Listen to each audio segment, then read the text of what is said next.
Sir, की नई जिम्मेदारी मिली है आपको, दिल्ली की जिम्मेदारी। देखिए, सबसे पहले मैं पार्टी कन्वीनर अरविंद केजरीवाल जी और हमारी पीएसी का धन्यवाद करूंगा कि उन्होंने इतनी बड़ी जिम्मेदारी मुझे सौंपी है और भरोसा जताया है। इसको अच्छे से करेंगे। आम आदमी पार्टी का इस चुनाव में 43%, 43.5% वोट शेयर था। भारतीय जनता पार्टी का मात्र 2% ज्यादा वोट शेयर है, 45.5%। तो ये माना जा सकता है कि आज भी इस परिस्थिति में भी जब हर तरीके के पुलिस का, इलेक्शन कमीशन का इस्तेमाल हुआ, हर तरीके के बाद भी लगभग आधी दिल्ली की आबादी वो है जो हमें वोट देके अपने घर में बैठी हुई है। तो उनका भी ध्यान रखना है।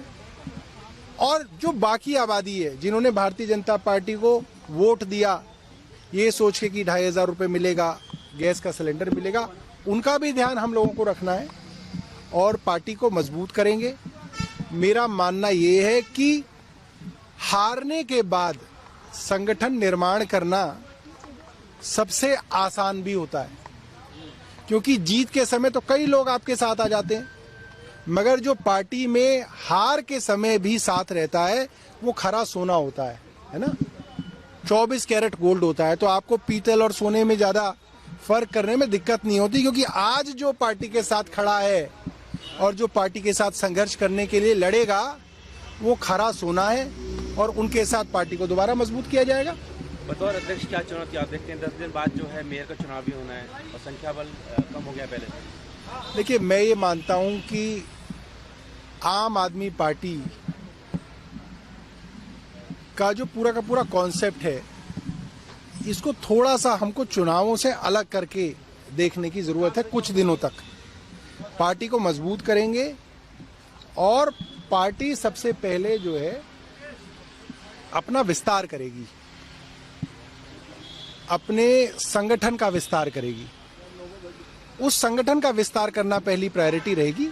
चुनाव आते रहेंगे तो चुनाव जीतेंगे भी। परवेश वर्मा का एक बयान आया है कि अधिकारियों की चर्बी बहुत मोटी हो गई है। जो बात देखिए, मैंने आपको ये बात कही, आम आदमी पार्टी दिल्ली के विधायकों के साथ खड़ी है, चाहे वो भारतीय जनता पार्टी के ही विधायक क्यों ना हो, और दिल्ली की सरकार के साथ खड़े हैं।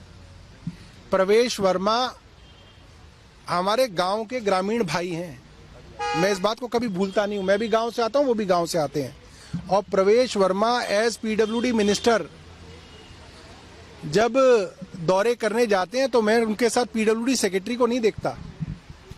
पीडब्ल्यूडी सेक्रेटरी तो क्या, स्पेशल सेक्रेटरी, डिप्टी सेक्रेटरी भी नहीं होते। मुझे इस बात का कष्ट होता है। मुझे लगता है कि चुनी हुई सरकार को पूरी इज्जत मिलनी चाहिए, और जो भारतीय जनता पार्टी ने लोकतंत्र को कमजोर करने का काम 10 साल में किया है उसको अब पलटने की जरूरत है। लोकतंत्र को आप मजबूत कीजिए। लोकशाही ऊपर है, बाबूशाही नीचे है। इसमें हम अपने छोटे स्वार्थ नहीं देखेंगे कि आज भारतीय जनता पार्टी की सरकार है तो हम कहें नहीं साहब बाबुओं की चलनी चाहिए। नहीं, चुनी हुई सरकार की चलनी चाहिए। हम आज भी अपने उस प्रिंसिपल पे खड़े हैं, क्योंकि ये मामला सिद्धांत का है और हम इनके साथ हैं। इनकी चलनी चाहिए। विधायक जो 2-2 लाख लोगों के चुने हुए प्रत्याशी हैं, उनकी अफसरों को सुननी पड़ेगी। इसके अलावा कोई ऑप्शन नहीं है। Thank you sir.